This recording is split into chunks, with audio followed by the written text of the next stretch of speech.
श्री वाहिगुरु साहिब जीओ।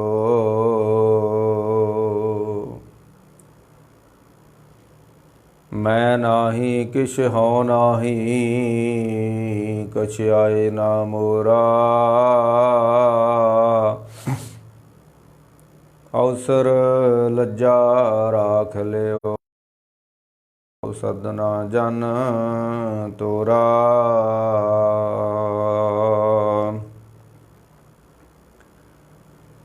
फेर वसाया फेर आन, सतगुर खडूर।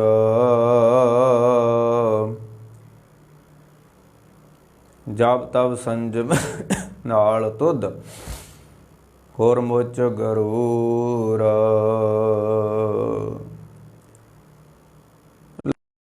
लाहे मानसा जो पानी बूर।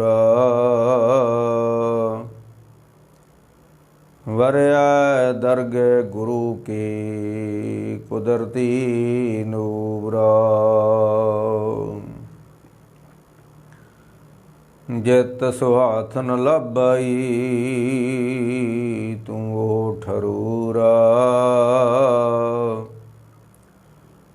नौ निध नाम निदान है तुद विच भरपूर।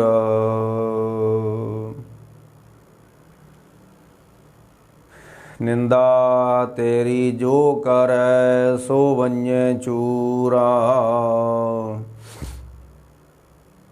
नेड़े दिसे मात लोक तुद सुझे दूर।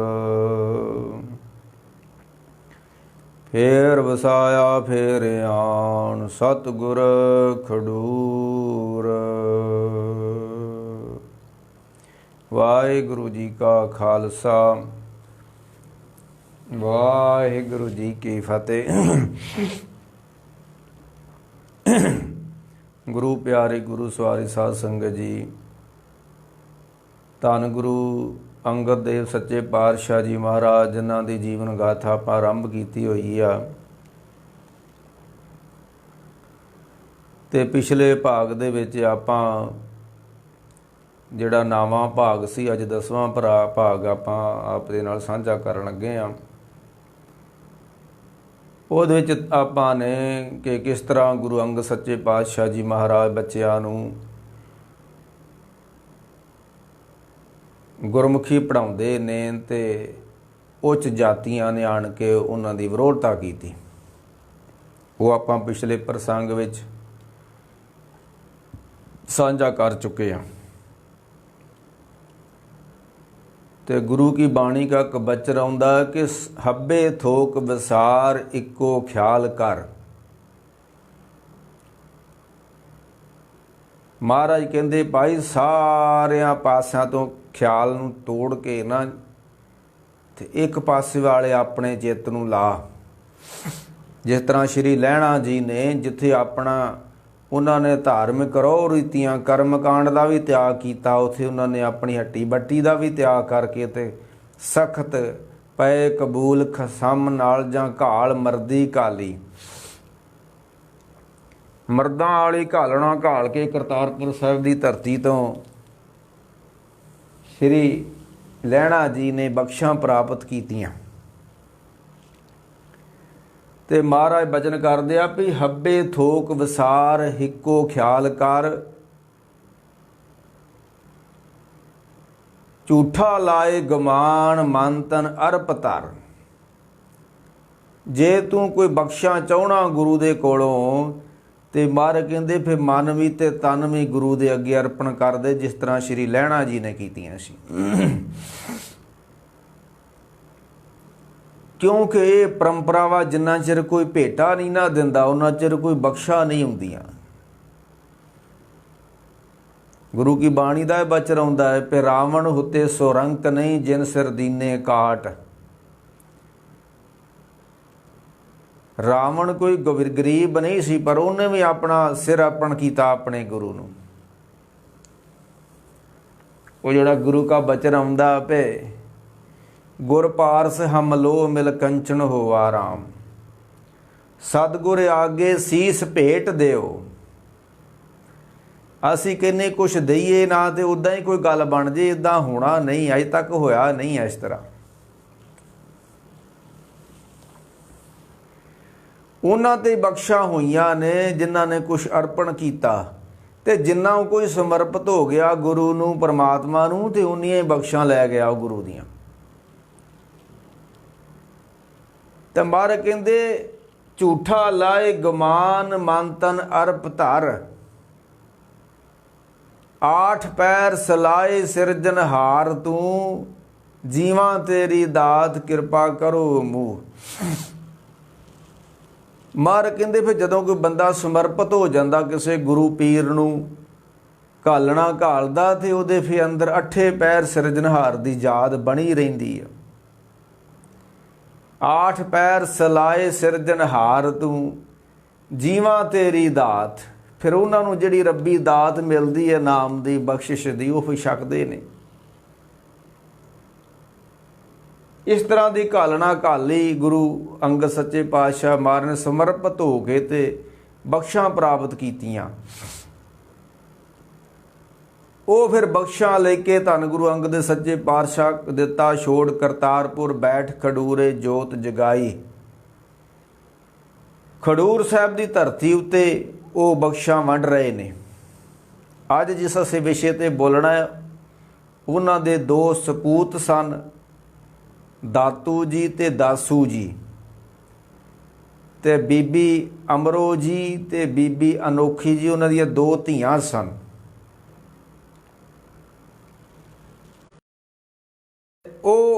ਉਹਨਾਂ ਦੇ ਪਰਿਵਾਰ ਦੇ ਪਿਛੋਕੜ ਬਾਰੇ ਆਪਾਂ ਜੀ ਥੋੜ੍ਹਾ ਜਿਹਾ ਜਾਣਨਾ। ਉਹਨਾਂ ਦੀ ਇੱਕ ਧੀ ਜਿਹੜੀ ਸੀ ਬੀਬੀ ਅਮਰੋ ਜੀ, ਜਿਹਦਾ ਕਰਕੇ ਨਾਂ ਇਤਿਹਾਸ ਵਿੱਚ ਆਉਂਦਾ ਹੈ, ਉਹਨਾਂ ਦਾ ਵਿਆਹ ਹੋਇਆ ਸੀ ਬਾਸਰ ਕੇ ਗਿੱਲਾਂ, ਜਿਹੜਾ ਗੁਰੂ ਅਮਰਦਾਸ ਸੱਚੇ ਪਾਤਸ਼ਾਹ ਜੀ ਦਾ ਜੱਦੀ ਪਿੰਡ ਵਾ।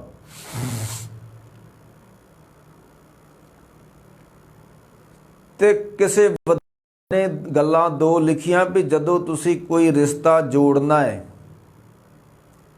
ਜਦੋਂ ਕਿਸੇ ਨਾਲ ਤੁਸੀਂ ਸਾਂਝ ਭਿਆਲੀ ਪਾਉਣੀ ਆ, ਜਾਂ ਕੋਈ ਵਿਆਹ ਦਾ ਰਿਸ਼ਤਾ, ਧੀ ਦਾ ਰਿਸ਼ਤਾ ਕੋ ਕਰਨਾ, ਤੇ ਉੱਥੇ 6 ਗੱਲਾਂ ਰਲਦੀਆਂ ਹੋਣ ਤੇ ਫਿਰ ਉਹ ਪੂਰੀ ਫਟਦੀ ਨਹੀਂ, ਤੇ ਪੂਰੀ ਫਟਦੀ ਨਹੀਂ ਹੈ। ਉਹ ਲਿਖਦੇ ਨੇ ਕਿ ਆਸਾ ਇਸ਼ਟ ਪੈਰਾਣ ਖਟ ਪਤਾ ਜਾਣ।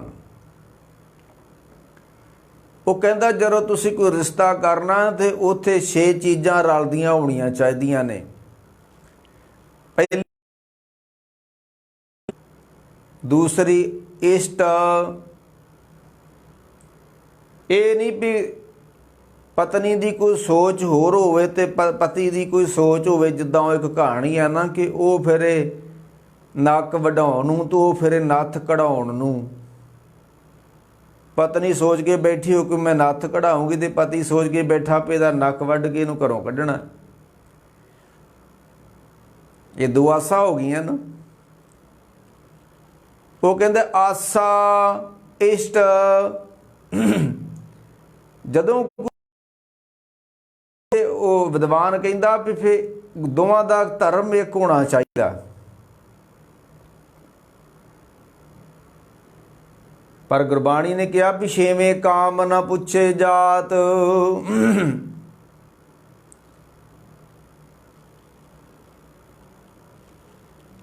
ਪਰ ਜਿੰਨਾ ਚਿਰ ਧਰਮ ਇੱਕ ਨਹੀਂ ਹੋਏਗਾ ਤੇ ਪੂਰੀ ਨਹੀਂ ਫਟੇਗੀ। ਹੁਣ ਤਾਂ ਜੋ ਸਮਾਜ ਦੀ ਹਾਲਤ ਹੋ ਗਈ ਉਹ ਤੁਹਾਡੇ ਸਾਹਮਣੇ ਹੀ ਆ। ਆਸਾ ਇਸ਼ਟ ਉਪਾਸਨਾ ਖਾਣ ਪਾਣ ਪਹਿਰਾਣ। ਆਸਾ ਇਸ਼ਟ ਤੇ ਤੀਸਰਾ ਹੈ ਉਪਾਸਨਾ।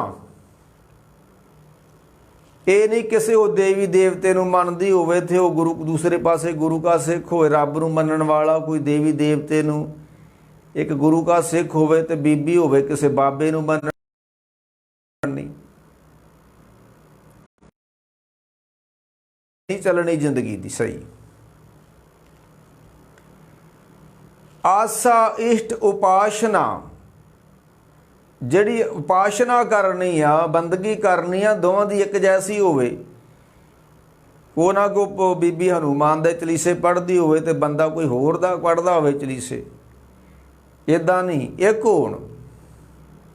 ਆਸਾ ਇਸ਼ਟ ਉਪਾਸ਼ਨਾ ਖਾਣ ਪਾਣ, ਉਹਨਾਂ ਦੀ ਖਾਣ ਪੀਣ ਦੀ ਵੀ ਸਾਂਝ ਹੋਵੇ। ਇਹ ਨਹੀਂ ਵੀ ਕੋਈ ਗੋਸ਼ਤ ਖਾਂਦੀ ਹੋਵੇ ਤੇ ਉਹ ਵਿਚਾਰਾ ਆਲੂ ਖਾਣ ਵਾਲਾ ਹੀ ਮਿਲ ਜਾਵੇ, ਫਿਰ ਵੀ ਗੱਲ ਨਹੀਂ ਬਣਨੀ। ਇਹ ਘਰਾਂ ਦੇ ਵਿੱਚ ਜਿਹੜੀਆਂ ਦਰਾੜਾਂ ਪੈ ਰਹੀਆਂ ਨੇ, ਇਹ ਕਲੇਸ਼ ਪੈ ਰਹੇ ਨੇ, ਇਹਨਾਂ ਹੀ ਕਾਰਨਾਂ ਕਰਕੇ ਪੈ ਰਹੇ ਨੇ। ਜਾਂ ਤਾਂ ਕੋਈ ਬੰਦਾ ਸ਼ਰਾਬੀ ਆ ਤੇ ਬੀਬੀ ਅੰਮ੍ਰਿਤਧਾਰੀ ਆ, ਤੇ ਜਾਂ ਬੀਬੀ ਕੋਈ ਚੰਗੀ ਭਾਵਨਾ ਰੱਖਣ, ਬੰਦਾ ਚੰਗਾ ਭਾਵਨਾ ਰੱਖਣ ਵਾਲਾ ਤੇ ਬੀਬੀ ਭ੍ਰਸ਼ਟ ਹੋਈ ਫਿਰਦੀ ਆ। ਤਾਂ ਹੀ ਉਹ ਤਾਂ ਕਹਾਣੀ ਵਿਗੜ ਰਹੀ ਹੈ। ਆਸਾ ਇਸ਼ਟ ਉਪਾਸ਼ਨਾ ਖਾਣ ਪਾਣ ਪਹਿਰਾਣ, ਉਹਦਾ ਖਾਣਾ ਪੀਣਾ ਦੋਵਾਂ ਇਸਤਰੀ ਤੇ ਮਰਦ ਦਾ ਸਾਂਝਾ ਹੋਵੇ। ਪਹਿਰਾਣ, ਪਹਿਰਾਵਾ ਵੀ ਇੱਕੋ ਜੈਸਾ ਹੋਣਾ ਚਾਹੀਦਾ। ਇਹਨਾਂ ਕੁ ਭਾਈ ਨੇ ਕਿਰਪਾਨ ਪਾਈ ਹੋਵੇ ਤੇ ਉਹਨੇ ਪੈਂਟ ਪਾਈ ਹੋਵੇ ਬੀਬੀ ਨੇ। ਅੱਜ ਕੱਲ੍ਹ ਦੀਆਂ ਜਿਹੜੀਆਂ ਨੌਜਵਾਨ ਸਿੱਖਾਂ ਇਹ ਸਿਰਾਂ ਤੇ ਪੱਗਾਂ ਬੰਨ੍ਹ ਕੇ ਤੇ ਪੈਂਟਾਂ ਪਾ ਕੇ ਵੀ ਫੈਸ਼ਨ ਦੇ ਦੌਰ ਵਿੱਚ ਰੁੜ ਗਈਆਂ। ਇਹਨਾਂ ਦਾ ਪੱਗ ਬੰਨਣਾ ਕੋਈ ਸਿੱਖ ਧਰਮ ਨੂੰ ਅਪਣਾਉਣਾ ਨਹੀਂ ਹੈ, ਫੈਸ਼ਨ ਹੋ ਗਿਆ ਇਹਨਾਂ ਦਾ। ਹੁਣ ਪੱਗਾਂ ਬੰਨ੍ਹ ਕੇ ਤੇ ਮੁੜ ਕੇ ਨਾਲ ਪੈਂਟਾਂ ਵੀ ਪਾ ਲੈਂਦੀਆਂ। ਇਹ ਵਿਖਾਵਾ ਵਾ, ਇਹ ਕੋਈ ਇਹਨਾਂ ਦੇ ਅੰਦਰ ਸਿੱਖੀ ਨਹੀਂ ਹੈ, ਇਹ ਭੇਖ ਵਾ, ਇਹਨਾਂ ਦਾ ਫੈਸ਼ਨ ਆ। ਜਿਸ ਤਰ੍ਹਾਂ ਦੂਸਰੀਆਂ ਕੁੜੀਆਂ ਨੌਜਵਾਨ ਫੈਸ਼ਨ ਕਰਦੀਆਂ ਨੇ ਤੇ ਇਹ ਪੱਗਾਂ ਬੰਨ੍ਹ ਕੇ ਫੈਸ਼ਨ ਕਰਨ ਲੱਗ ਪਈਆਂ, ਨਾਲ ਪੈਂਟਾਂ ਪਾ ਕੇ, ਸ਼ਰਟਾਂ ਪਾ ਕੇ। ਇਹ ਫੈਸ਼ਨ ਇਹਨਾਂ ਦਾ, ਕੋਈ ਧਰਮ ਨਹੀਂ ਹੈ। ਤੇ ਉਹ ਵਿਦਵਾਨ ਕਹਿੰਦਾ ਵੀ ਇਹ ਚੀਜ਼ਾਂ ਜਿੱਥੇ ਛੇ ਰਲਦੀਆਂ ਹੋਣ, ਆਸਾ, ਦੂਸਰੀ ਇਸ਼ਟ, ਤੀਸਰੀ ਉਪਾਸ਼ਨਾ, ਖਾਣ ਪਾਣ ਪਹਿਰਾਣ ਤੇ ਖੱਟ ਲੱਖਣ ਜਹੀ ਮਿਲੇ, ਜਿੱਥੇ ਇਹ ਛੇ ਚੀਜ਼ਾਂ ਰਲਦੀਆਂ ਹੋਣ ਨਾ ਤਹੀਂ ਸਮਤਾ ਜਾਣ, ਉੱਥੇ ਬਰਾਬਰਤਾ ਹੁੰਦੀ ਹੈ। ਤੇ ਪੁਰਾਣੇ ਸਮੇਂ ਜਦੋਂ ਬਜ਼ੁਰਗ ਕੋਈ ਰਿਸ਼ਤੇ ਕਰਦੇ ਹੁੰਦੇ ਸੀ, ਫਿਰ ਉਹਨਾਂ ਦੇ ਖਾਨਦਾਨ ਪੁੱਛੇ ਜਾਂਦੇ ਹੁੰਦੇ ਸੀ ਵੀ ਧੀ ਦਾ ਦਾਦਾ ਕੀ ਕਰਦਾ ਹੁੰਦਾ ਸੀ, ਕਿਉਂਕਿ ਜਿਹੜਾ ਖਾਨਦਾਨ ਉਹਦਾ ਬੜਾ ਅਸਰ ਹੁੰਦਾ ਆਉਣ ਵਾਲੀਆਂ ਨਸਲਾਂ ਦੇ ਉੱਤੇ। ਇਹ ਕਿਸੇ ਦੇ ਧੀ ਪੁੱਤ ਨੂੰ ਵੇਖ ਕੇ ਪਛਾਣ ਲੈਂਦੇ ਕਿ ਇਹ ਤੇ ਫਲਾਣੇ ਦਾ ਖਾਨਦਾਨ ਜਾਪਦਾ, ਉਹ ਇਦਾਂ ਦੇ ਕਰਮ ਕਰਦਾ ਹੁੰਦਾ ਸੀ। ਤੇ ਗੁਰੂ ਅੰਗਦ ਸੱਚੇ ਪਾਤਸ਼ਾਹ ਨੇ ਆਪਣੀ ਧੀ ਵਿਆਹੀ ਆ, ਤੇ ਕਿੱਥੇ ਵਿਆਹੀ ਆ? ਭਲਿਆਂ ਦੀ ਕੁੱਲ ਵਿੱਚ। ਜਿਹੜੇ ਭਲੇ ਲੋਕ ਨੇ, ਚੰਗੇ ਲੋਕ ਨੇ, ਦਾਨ ਪੁੰਨ ਕਰਦੇ ਨੇ, ਖੂਹ ਲਾਉਂਦੇ ਨੇ, ਬੌਲੀਆਂ ਲਾਉਂਦੇ ਨੇ, ਤੀਰਥਾਂ ਤੇ ਜਾਂਦੇ ਨੇ, ਪਾਠ ਪੂਜਾ ਕਰਦੇ ਨੇ, ਤੇ ਉਹਨਾਂ ਦੀ ਨਾਂ ਹੀ ਅੰਸ ਬੰਸ ਪੈ ਗਈ ਭਲਿਆਂ ਦੀ ਕੁੱਲ। ਭੱਲਾ ਕੋਈ ਜਾਤ ਨਹੀਂ ਹੈ, ਮਤਲਬ ਜਿਹੜੇ ਭਲੇ ਕੰਮ ਕਰਦੇ ਹੋਣ ਉਹਨਾਂ ਨੂੰ ਕਹਿੰਦੇ ਸੀ ਭੱਲੇ। ਤੇ ਹੁਣ ਕੋਈ ਬੇਈਮਾਨੀ ਨਾ ਭਰਿਆ ਹੋਵੇ ਤੇ ਉਹ ਵੀ ਆਖੇ ਮੈਂ ਭੱਲਿਆਂ ਦੀ ਅੰਸ ਬੰਸ ਵਿੱਚੋਂ, ਇਹ ਕਿਵੇਂ ਮੰਨਿਆ ਜਾ ਸਕਦਾ ਹੈ? ਤੁਸੀਂ ਤੇ ਬੇਈਮਾਨਾਂ ਦੀ ਅੰਸ ਬੰਸ ਵਿੱਚੋਂ, ਭੱਲਿਆਂ ਦੀ ਅੰਸ ਬੰਸ ਥੋੜਾ ਇਹ ਕੰਮ ਕਰਦੀ। ਉਹ ਫਿਰ ਗੁਰੂ ਅੰਗਦ ਦੇ ਸੱਚੇ ਪਾਤਸ਼ਾਹ ਨੇ ਆਪਣੀ ਜਿਹੜੀ ਧੀ ਦਾ ਰਿਸ਼ਤਾ ਸੀ ਉਹ ਭਲਿਆਂ ਦੀ ਕੁੱਲ ਵਿੱਚ ਕੀਤਾ।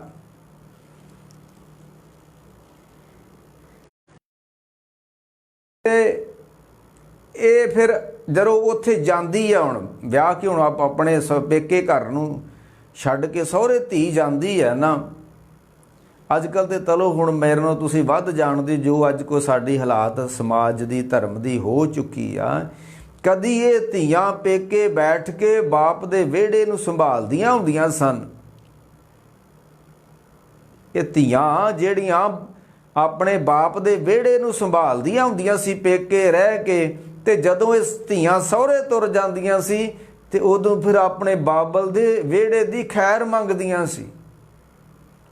ਮੇਰੇ ਬਾਬਲ ਦਾ ਵਿਹੜਾ ਵਸਦਾ ਰਵੇ, ਮੇਰੇ ਵੀਰ ਦਾ ਵਿਹੜਾ ਵਸਦਾ ਰਵੇ। ਇਹ ਸਹੁਰੇ ਬਹਿ ਕੇ ਧੀਆਂ ਮੰਗਦੀਆਂ ਹੁੰਦੀਆਂ ਸੀ ਵੀ ਮੇਰੇ ਬਾਬਲ ਦਾ ਵਿਹੜਾ ਵਸਦਾ ਰਹੂਗਾ ਤੇ ਮੈਂ ਤਾਂ ਹੀ ਪੇਕੇ ਜਾਊਂਗੀ ਜੇ ਮੇਰੇ ਬਾਬਲ ਦਾ ਵਿਹੜਾ ਹੱਸਦਾ ਰਿਹਾ ਤੇ ਮੈਂ ਪੇਕੇ ਕਿਵੇਂ ਜਾਊਂਗੀ।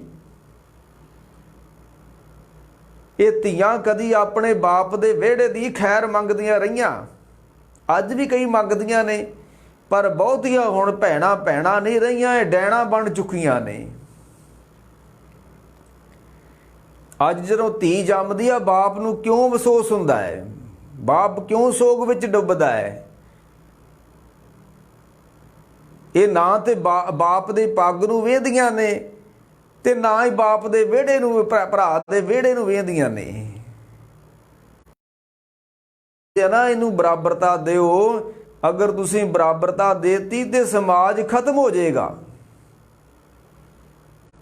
ਜਿਨ੍ਹਾਂ ਇਲਾਕਿਆਂ ਵਿੱਚ, ਦੇਸ਼ਾਂ ਵਿੱਚ ਇਹਨੂੰ ਬਰਾਬਰਤਾ ਦਿੱਤੀ ਗਈ ਆ, ਉੱਥੇ ਸਮਾਜ ਭ੍ਰਸ਼ਟ ਹੋ ਗਿਆ। ਕਈ ਸਾਡੇ ਵੀਰ ਵੀ ਕਹਿੰਦੇ ਜੀ ਇਹ ਬਰਾਬਰਤਾ ਹੋਣੀ ਚਾਹੀਦੀ ਆ। ਉਹ ਜਦ ਰੱਬ ਨੇ ਨਹੀਂ ਬਰਾਬਰਤਾ ਰੱਖੀ ਤੇ ਤੁਸੀਂ ਬਰਾਬਰਤਾ ਕਿਵੇਂ ਦੇ ਲੋਗੇ। ਫਿਰ ਉਹਨੂੰ ਵੀ ਦਾੜੀ ਲਾਓ, ਪਹਿਲੋਂ ਉਹਦੀਆਂ ਮੁੱਛਾਂ ਲਾਓ ਉਹਨੂੰ ਵੀ, ਫੇਰ ਬਰਾਬਰਤਾ ਕਰ ਲਿਓ ਉਹਨੂੰ ਵੀ। ਰੱਬ ਨੇ ਜਿਹੜੀ ਇਹ ਰਚਨਾ ਰਚੀ ਆ, ਮਰਦ ਔਰ ਇਸਤਰੀ, ਜ਼ਮੀਨ ਤੇ ਅਸਮਾਨ ਦਾ ਫਰਕ ਵਾ। ਇੱਕ ਧਰਤੀ ਆ, ਇੱਕ ਪਾਣੀ ਆ।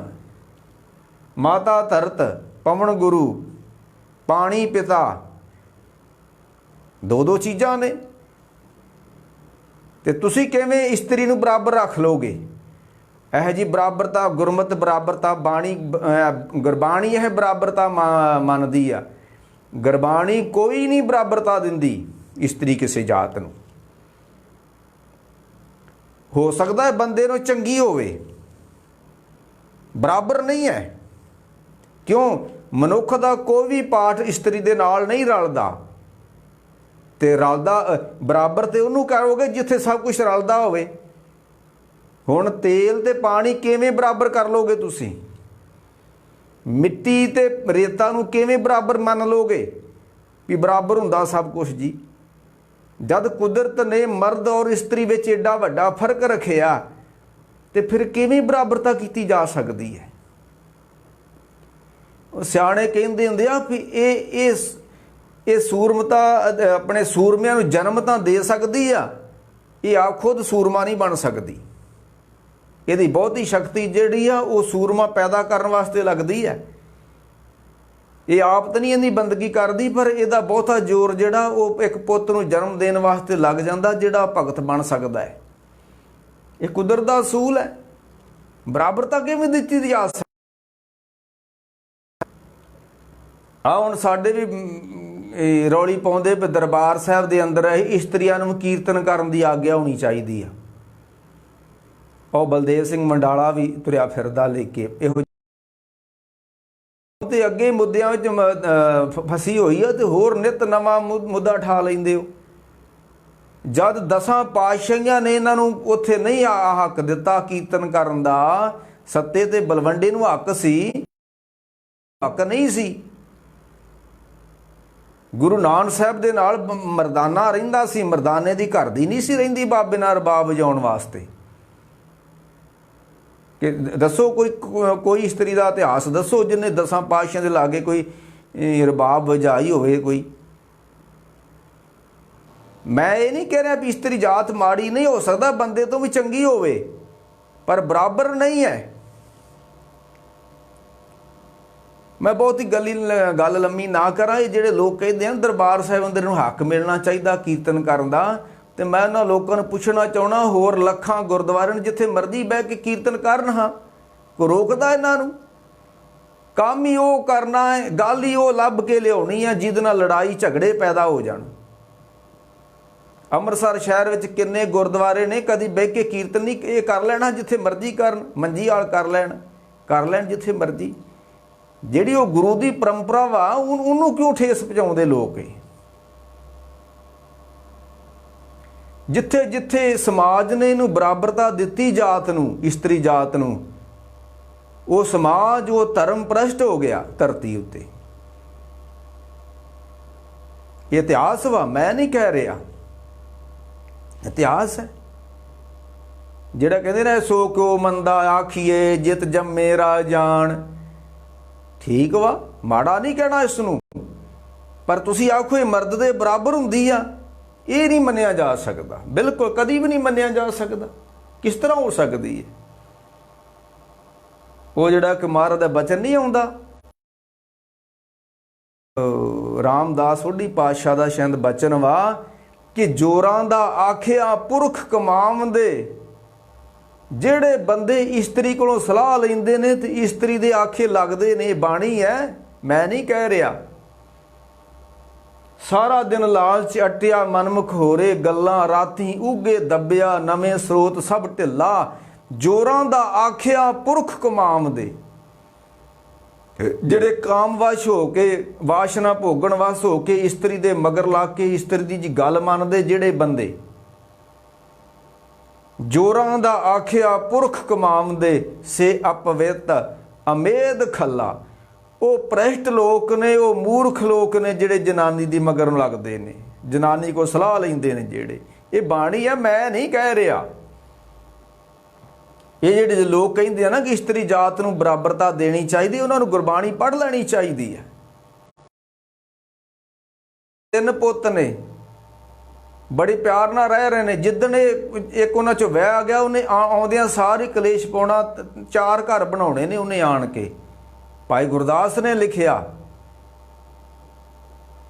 ਪੁੱਤ ਵਾਖੋ ਨਿਤ ਮੰਤ ਕੁਮੰਤ ਦੇਵੇ। ਇਹਨੇ ਆਉਂਦਿਆਂ ਪੁੱਠੀਆਂ ਪੱਟੀਆਂ ਪੜਾਉਣੀਆਂ ਸ਼ੁਰੂ ਕਰ ਦੇਣੀਆਂ। ਜਿਹੜਾ ਬੱਚਾ ਮਾਂ ਤੋਂ ਬਿਨਾਂ ਜੀ ਨਹੀਂ ਸਕਦਾ, ਇਹ ਆਉਂਦਿਆਂ ਪਹਿਲੋਂ ਮਾਂ ਦੇ ਉਲਟ ਪੁੱਠੀਆਂ ਪੱਟੀਆਂ ਪੜ੍ਹਾ ਕੇ ਤੇ ਵੱਖਰਾ ਕਰ ਦਿੰਦੀ ਉਹਨੂੰ। ਭਾਈ ਗੁਰਦਾਸ ਨੇ ਲਿਖਿਆ, ਮੈਂ ਨਹੀਂ ਕਹਿ ਰਿਹਾ। ਮੇਰੇ ਤੇ ਨਾ ਕੋਈ ਕਮੈਂਟ ਕਰ ਦਿਓ ਕੋਈ, ਇੱਕ ਤੇ ਇਹ ਬੜਾ ਡਰ ਆਉਂਦਾ। ਇਹ ਸਾਡੇ ਜਿਹੜੇ ਗਿਆਨੀ ਵਿਦਵਾਨ ਨੇ, ਡਰਦੇ ਨੇ ਸੱਚ ਕਹਿਣ ਤੋਂ। ਇਹਨਾਂ ਨੂੰ ਡਰ ਲੱਗਦਾ ਵੀ ਸਾਡੀ ਵਿਰੋਧਤਾ ਹੋ ਜੂਗੀ। ਜੋ ਬਾਣੀ ਉਹ ਸੱਚ ਹੈ। ਜੋਰਾਂ ਦਾ ਆਖਿਆ ਪੁਰਖ ਕਮਾਵੰਦੇ ਸੇ ਅਪਵਿੱਤ ਅਮੇਧ ਖੱਲਾ। ਮੈਂ ਕਹਿ ਰਿਹਾ ਸੀ ਨਾ ਭਾਈ, ਕਿਸੇ ਧਰਮ ਨੇ, ਸਿੱਖ ਧਰਮ ਨੇ ਵੀ ਇਹਨੂੰ ਬਰਾਬਰਤਾ ਥਾਂ ਨਹੀਂ। ਗੁਰੂ ਗੋਬਿੰਦ ਸਿੰਘ ਸੱਚੇ ਪਾਤਸ਼ਾਹ ਨੇ ਸਿਰ ਮੰਗੇ ਸੀ ਆਨੰਦਪੁਰ, ਆਖਿਆ ਵੀ 2 ਸਿੱਖ 3 ਸਿੱਖ ਤੇ 2 ਬੀਬੀਆਂ ਸਿਰ ਦੇ ਦਿਓ। ਉਦੋਂ ਕਿਉਂ ਨਾ ਗੁਰੂ ਗੋਬਿੰਦ ਸਿੰਘ ਨੇ ਇਹਨਾਂ ਕੋਲ ਸਿਰ ਮੰਗਿਆ? ਜੇ ਤੁਸੀਂ ਕਹਿੰਦੇ ਹੋ ਬਰਾਬਰੀ ਹੁੰਦੀਆਂ, ਤੇ ਗੁਰੂ ਗੋਬਿੰਦ ਸਿੰਘ ਨੇ ਕਿਉਂ ਨਹੀਂ ਆਖਿਆ ਵੀ 2-3 ਸਿੱਖ ਆ ਗਏ ਤੇ 2 ਬੀਬੀਆਂ ਅੱਗੇ ਆ ਜਾਓ ਹੁਣ ਤੁਸੀਂ? ਇਹ ਚੱਪੜ ਚਿੜੀ ਦੇ ਮੈਦਾਨ ਵਿੱਚ ਕਿੰਨੀਆਂ ਕੁ ਲੜੀਆਂ ਸੀ, ਚਮਕੌਰ ਕਿੰਨੀਆਂ ਕੁ ਲੜੀਆਂ ਸੀ, ਇਹ ਚੱਬੇ ਦੇ ਮੈਦਾਨ ਵਿੱਚ ਕਿੰਨੀਆਂ ਕੁ ਸ਼ਹੀਦ ਹੋਈਆਂ ਸੀ। ਨਹੀਂ, ਇਹ ਉਹ ਚੀਜ਼ਾਂ ਜਿਹੜੇ ਸ਼ਹੀਦਾਂ ਨੂੰ ਪੈਦਾ ਕਰ ਸਕਦੀਆਂ ਨੇ। ਇਹ ਬਾਬੇ ਫਰੀਦ ਨੇ ਆਖਿਆ, 3 ਧਨ ਜਨੇਂਦੀ ਮਾਓ ਆਏ ਸਫਰ। ਬਰਾਬਰਤਾ ਨਹੀਂ ਹੈ, ਨਾ ਦਿੱਤੀ ਜਾ ਸਕਦੀ ਹੈ, ਨਾ ਕਿਸੇ ਨੇ, ਕਿਸੇ ਗੁਰੂ ਪੀਰ ਨੇ ਇਹਨੂੰ ਬਰਾਬਰਤਾ ਨਹੀਂ ਦਿੱਤੀ ਹੋਈ। ਗੁਰੂ ਨਾਨਕ ਸੱਚੇ ਪਾਤਸ਼ਾਹ ਜੀ ਨੇ 3 ਕਰੋੜ ਸਿੱਖ ਬਣਾਇਆ, ਕਿਸੇ ਇੱਕ ਇਸਤਰੀ ਨੂੰ ਆਪਣਾ ਮੰਤਰ ਨਹੀਂ ਦਿੱਤਾ ਬਾਬਾ ਜੀ ਨੇ। ਕਿਵੇਂ ਬਰਾਬਰਤਾ ਕਹਿ ਲਓਗੇ ਤੁਸੀਂ? ਕੌਣ ਕਹਿੰਦਾ ਬਰਾਬਰਤਾ ਹੁੰਦੀ ਹੈ? ਨਾ ਨਾ ਨਾ ਨਾ ਨਾ। ਖੈਰ, ਮੈਂ ਕਹਿ ਰਿਹਾ ਸੀ ਵੀ ਇਹ ਧੀਆਂ ਜਦੋਂ ਪੇਕੇ ਹੁੰਦੀਆਂ ਤੇ ਬਾਬਲ ਦੇ ਵਿਹੜੇ ਨੂੰ ਸੰਭਾਲਦੀਆਂ, ਜਾਂਦੀਆਂ, ਫਿਰ ਬਾਬਲ ਦੇ ਵਿਹੜੇ ਦੀ ਖੈਰ ਮੰਗਦੀਆਂ ਕਿ ਮੇਰੇ ਵੀਰ ਦਾ ਵਿਹੜਾ ਤੇ ਬਾਬਲ ਦਾ ਵਿਹੜਾ ਵਸਦਾ ਰਵੇ। ਪਰ ਅੱਜ ਬਹੁਤ ਥੋੜੀਆਂ ਨੂੰ ਛੱਡ ਕੇ ਬਹੁਤੀਆਂ ਭੈਣਾਂ ਨਹੀਂ ਰਹੀਆਂ, ਡੈਣਾ ਬਣ ਗਈਆਂ। ਇਹ ਹੁਣ ਬਾਬਲ ਦੇ ਵਿਹੜੇ ਦੀ ਖੈਰ ਨਹੀਂ ਮੰਗਦੀਆਂ, ਹੁਣ ਬਾਬਲ ਕੋਲੋਂ ਜਾਇਦਾਦਾਂ ਮੰਗਦੀਆਂ ਨੇ, ਕਿਉਂਕਿ ਕਾਨੂੰਨ ਨੇ ਹੱਕ ਦੇਤਾ ਇਹਨਾਂ ਨੂੰ ਵੀ ਤੁਸੀਂ ਸਹੁਰੇ ਜਾ ਕੇ ਉੱਥੇ ਪੂਰਾ ਕਬਜ਼ਾ ਕਰਨਾ ਹੈ। ਅੱਧੀ ਜਾਇਦਾਦ ਸਹੁਰੇ ਤੋਂ ਵੰਡਾ ਲਓ, ਅੱਧੀ ਜਾਇਦਾਦ ਤੁਸੀਂ ਪੇਕਿਓਂ ਵੰਡਾ ਸਕਦੀਆਂ ਜੋ। ਇਹ ਕਾਨੂੰਨ ਨੇ ਇਹਨਾਂ ਨੂੰ ਹੱਕ ਦੇ ਦਿੱਤਾ ਹੈ। ਇਹ ਸਮਾਜ ਇਹਦੇ ਪੱਖ 'ਚ ਬੋਲਦਾ ਹੈ, ਤਾਂ ਸਮਾਜ ਭ੍ਰਸ਼ਟ ਹੋ ਗਿਆ ਸਾਡਾ। ਵੀ ਜਦ ਤੂੰ ਸਹੁਰੇ ਚਲ ਗਈ ਆ, ਉੱਥੋਂ ਦੀ ਤੂੰ ਮਾਲਕਣ ਬਣ ਗਈ ਆ, ਤੇਰਾ ਕੀ ਹੱਕ ਹੁਣ ਪੇਕੇ ਘਰ ਵਿੱਚ ਬਣਦਾ ਹੈ? ਤੂੰ 2 ਘਰਾਂ ਦੀ ਮਾਲਕ ਬਣਨਾ ਚਾਹੁੰਦੀ ਹੈ। ਤੂੰ ਉੱਥੇ 4 ਫੇਰੇ ਲੈ ਕੇ ਤੇ ਉਸ ਬੰਦੇ ਦੇ ਘਰ ਦੀ ਤੂੰ ਮਾਲਕ ਬਣ ਗਈ ਆ, ਸਹੁਰੇ ਘਰ ਦੀ, ਤੇ ਹੁਣ ਤੂੰ ਅੱਧੀ ਜਾਇਦਾਦ ਆਪਣੇ ਬਾਪ ਕੋ ਵੀ ਲੈਣਾ ਚਾਹੁੰਦੀ ਹੈ।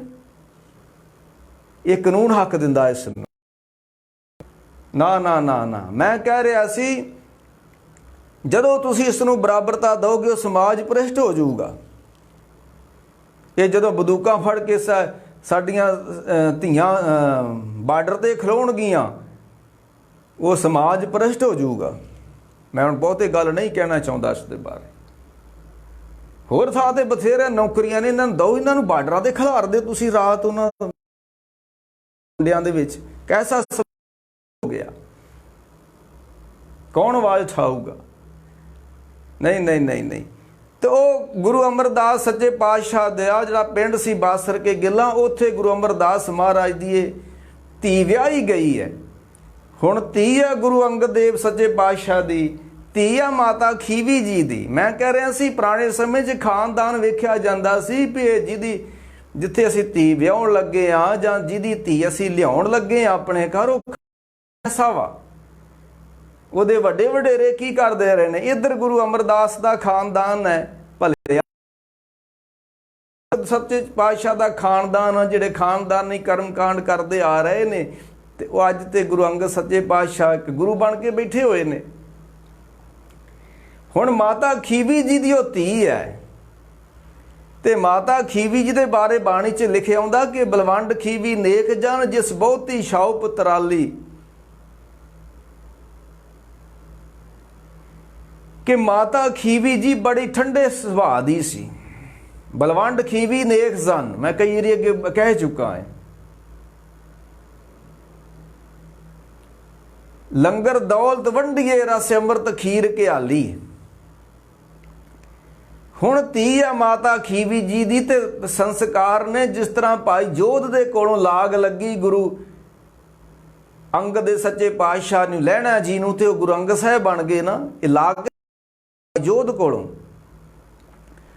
ਹੁਣ ਬਾਣੀ ਪੜ੍ਹਨ ਦੀ ਲਾਗ ਬੀਬੀ ਅਮਰੋ ਜੀ ਨੂੰ ਆਪਣੀ ਮਾਤਾ ਦੇ ਕੋਲੋਂ ਲੱਗੀ ਹੈ, ਕਿਉਂਕਿ ਗੁਰੂ ਅੰਗਦ ਸੱਚੇ ਪਾਤਸ਼ਾਹ ਕਰਤਾਰਪੁਰ ਚਲੇ ਜਾਂਦੇ ਨੇ, ਘਰ ਦੀ ਸੰਭਾਲ ਕਰਦੇ ਨੇ ਮਾਤਾ ਖੀਵੀ ਜੀ, ਤੇ ਸਵੇਰੇ ਸ਼ਾਮੀ ਮਾਤਾ ਖੀਵੀ ਜੀ ਆਪਣੀ ਧੀ ਨੂੰ ਲੈ ਕੇ ਭਾਈ ਜੋਧ ਦੀ ਸੰਗਤ ਵਿੱਚ ਜਾ ਕੇ ਬਹਿੰਦੀ ਹੈ। ਬੜੀ ਸੰਜਮ ਵਾਲੀ ਇਸਤਰੀ ਹੈ ਮਾਤਾ ਖੀਵੀ ਜੀ। ਉਹ ਆਪਣੇ ਬੱਚਿਆਂ ਨੂੰ, ਧੀ ਨੂੰ ਲੈ ਕੇ ਭਾਈ ਜੋਧ ਦੀ ਸੰਗਤ ਵਿੱਚ ਬੈਠ ਕੇ ਗੁਰੂ ਕੀ ਬਾਣੀ ਦਾ ਪਾਠ ਸੁਣਦੀ ਹੈ। ਤੇ ਜਦੋਂ ਕੋਈ ਬੱਚੇ ਦੇ ਅੰਦਰ ਇਹੋ ਜਿਹੇ ਸੰਸਕਾਰ, ਫਿਰ ਉਹ ਸੰਸਕਾਰ ਨਿਕਲਦੇ ਨਹੀਂ ਹੈ, ਸੁਭਾਅ ਬਣ ਜਾਂਦਾ ਹੈ। ਇਹ ਫਿਰ ਹੁਣ ਵਿਆਹੀ ਗਈ ਹੈ, ਤੇ ਜੋ ਧੀ ਪੇਕੇ ਕਰਦੀ ਸੀ ਸਹੁਰੇ ਜਾ ਕੇ ਉਹ ਕੁਛ ਕਰਨਾ ਹੁੰਦਾ ਇਹਨਾਂ ਨੇ।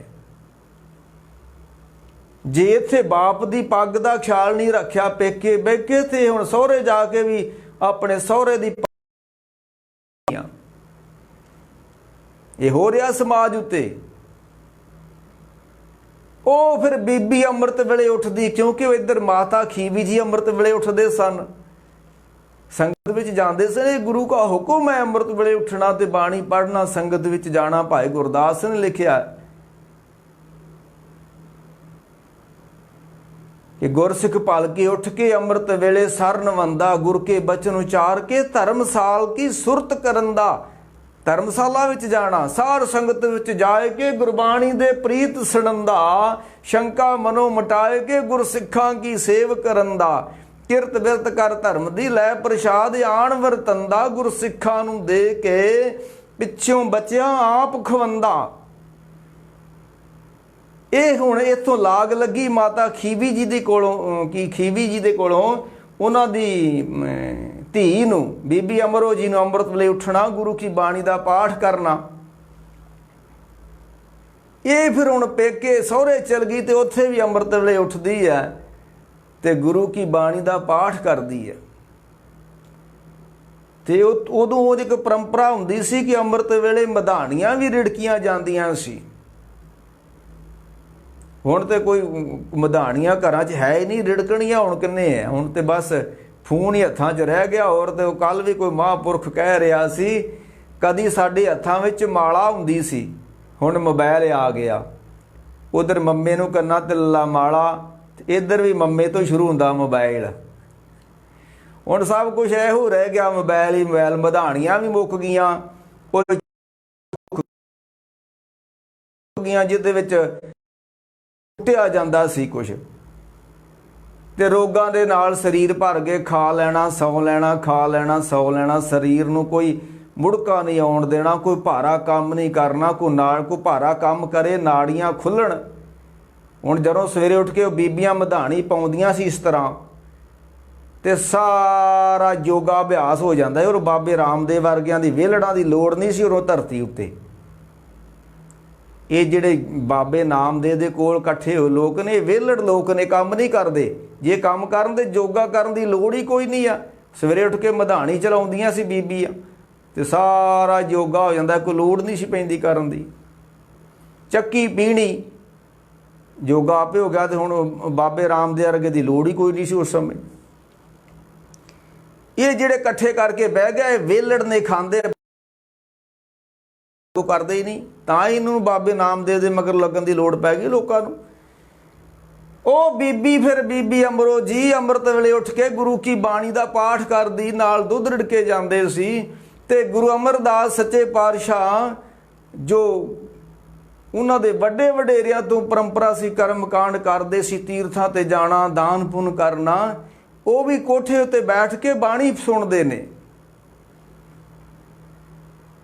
ਹੁਣ ਤੇ ਬਹੁਤਾ ਸਿਸਟਮ ਅੱਗੇ ਮੈਂ ਕਈ ਵਾਰੀ ਕਹਿ ਚੁੱਕਾ। ਇੱਕ ਪਿੰਡ ਦੇ ਵਿੱਚ 10-10 ਸਪੀਕਰ ਲੱਗੇ ਹੁੰਦੇ, ਸਵੇਰੇ ਪਤਾ ਨਹੀਂ ਕੀ ਹੋ ਰਿਹਾ।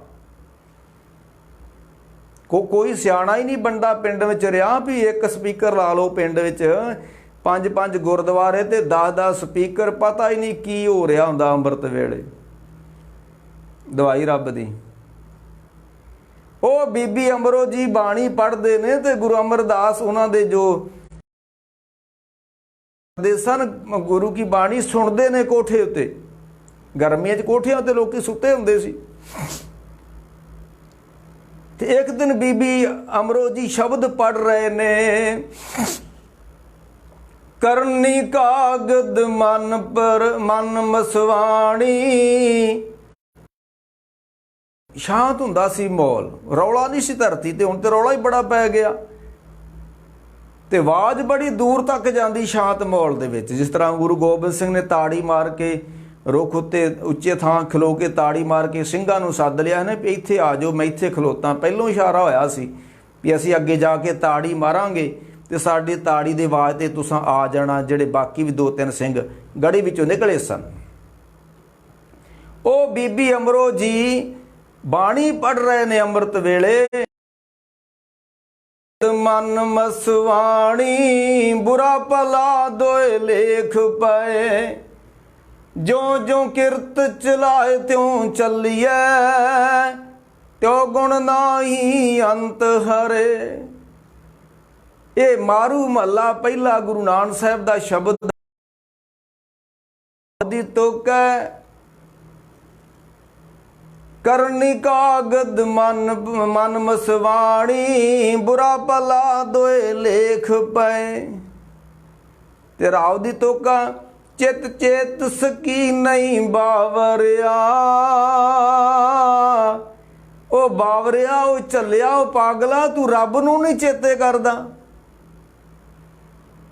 ਤੂੰ ਰੱਬ ਦਾ ਸਿਮਰਨ ਨਹੀਂ ਕਰਦਾ, ਤੂੰ ਰੱਬ ਨੂੰ ਯਾਦ ਨਹੀਂ ਕਰਦਾ। ਚਿਤ ਚੇਤ ਸਕੀ ਨਹੀਂ ਬਾਵਰਿਆ। ਕਿਸ ਨੇ ਆਖਿਆ ਕਿਉਂ ਚੇਤੇ ਕਰਨਾ? ਸਾਹਿਬ ਕਹਿੰਦੇ ਫਿਰ ਹਰ ਬਿਸਰਤ ਤੇਰੇ ਗੁਣ ਗਲਿਆ। ਜੇ ਤੂੰ ਰੱਬ ਨੂੰ ਯਾਦ ਨਹੀਂ ਕਰੇਗਾ, ਉਹਦਾ ਸਿਮਰਨ ਨਹੀਂ ਕਰੇਗਾ, ਤੂੰ ਮਨੁੱਖ ਤੇ ਹੋਏਗਾ, ਤੇਰੇ ਅੰਦਰ ਮਨੁੱਖਤਾ ਨਹੀਂ ਹੋਵੇਗੀ। ਤੂੰ ਮਨੁੱਖ ਤੇ ਹੋਵੇਗਾ ਸਾਹਿਬ ਕਹਿੰਦੇ, ਪਰ ਕਰਤੂਤ ਪਸ਼ੂ ਕੀ ਮਾਨਸ ਜਾਤ।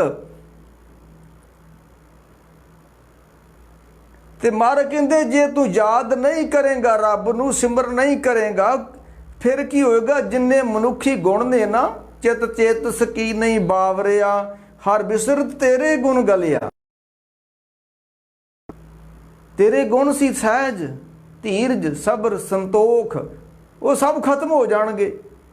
ਇਹ ਸੜ ਜਾਣਗੇ ਅੰਦਰੋਂ, ਗਲਿਆ ਗਲ ਮੈਨੇ ਸੜ ਜਾਣੇ। ਕੋਈ ਚੀਜ਼ ਨੂੰ ਨਾ ਸੰਭਾਲੇ ਤੇ ਪਈ ਪਈ ਗਲ ਜਾਂਦੀ, ਸੜ ਜਾਂਦੀ ਹੈ। ਸਾਹਿਬ ਕਹਿੰਦੇ ਤੇਰੇ ਅੰਦਰ ਰੱਬ ਨੇ ਸਬਰ, ਸਤ, ਸੰਤੋਖ, ਤੂੰ ਲੈ ਕੇ ਬੜਾ ਕੁਛ ਆਇਆ ਸੀ। ਚਾਰ ਪਦਾਰਥ ਲੈ ਜਗ ਆਇਆ, ਸਿਵ ਸ਼ਕਤੀ ਕਰ ਵਾਸ ਕਰੇ।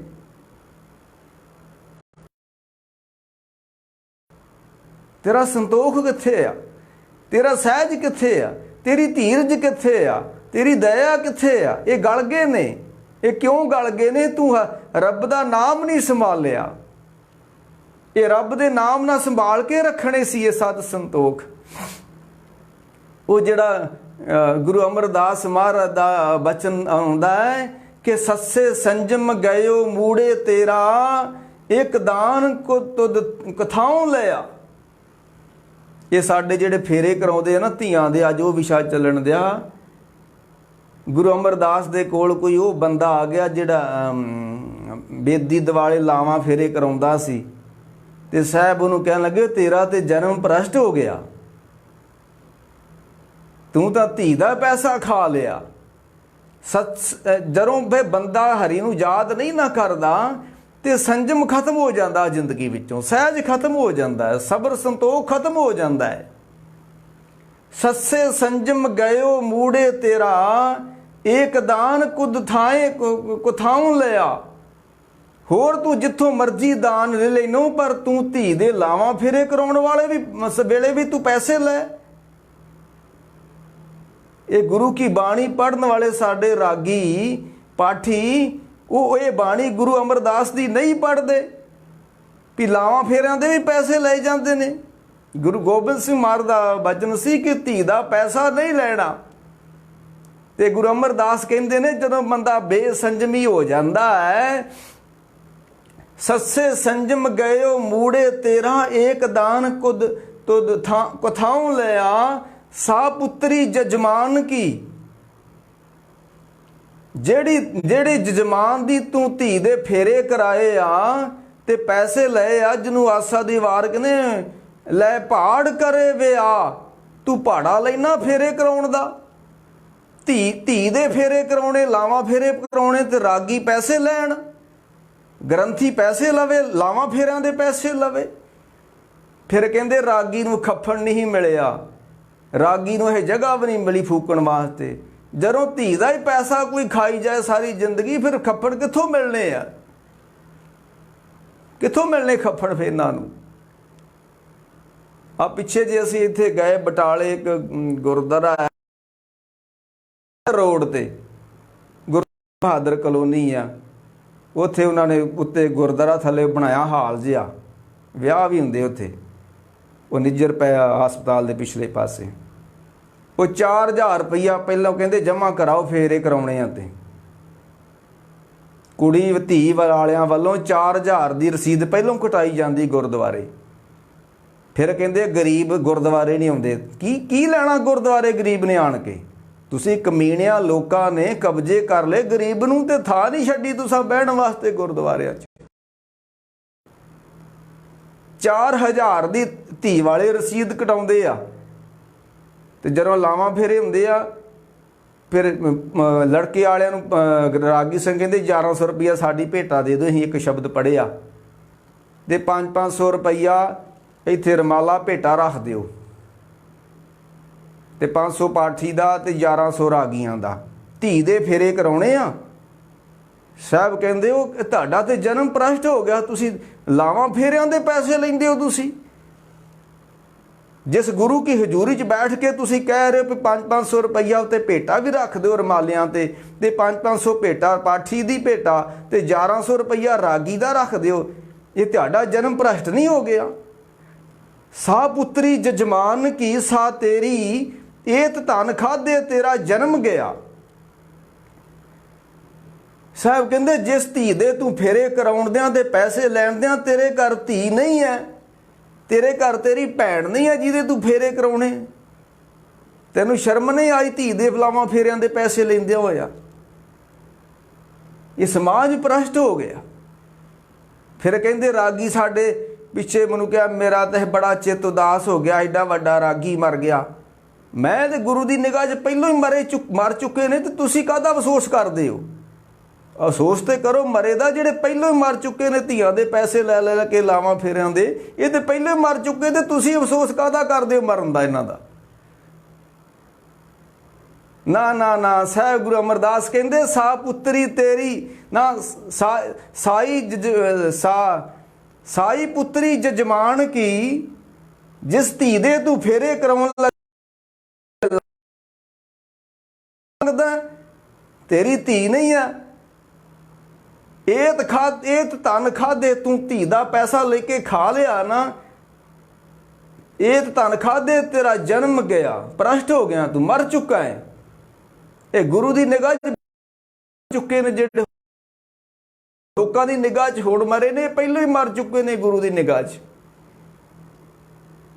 ਸਾਹਿਬ ਕਹਿੰਦੇ ਹਰ ਬਿਸਰਤ ਤੇਰੇ ਗੁਣ ਗਲਿਆ।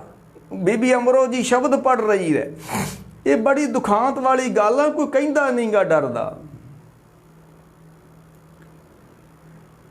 ਗੁਰੂ ਅਮਰਦਾਸ ਮਾਰ ਸੱਚੇ ਪਾਤਸ਼ਾਹ ਸੁਣ ਰਹੇ ਨੇ ਤੇ ਬੀਬੀ ਅਮਰੋ ਜੀ ਪੜ ਰਹੇ ਨੇ, ਹਰ ਬਿਸਰਤ ਤੇਰੇ ਗੁਣ ਗਲਿਆ, ਚਿਤ ਚੇਤਸ ਕੀ ਨਹੀਂ ਬਾਵਰਿਆ। ਹਰ ਬਿਸਰਤ ਤੇਰੇ ਗੁਣ ਗਲਿਆ, ਜਾਲੀ ਰਹਿਣ ਜਾਲ ਦਿਨ ਹੁਆ, ਜੇਤੀ ਕੜੀ ਫਾਹੀ ਤੇਤੀ। ਰਸ ਰਸ ਚੋਗ ਚੁਗੇ ਨਿਤ ਮੂੜੇ, ਫਾਸੇ ਛੂਟ ਸਮੂੜੇ ਕਵਣ ਗੁਣੀ।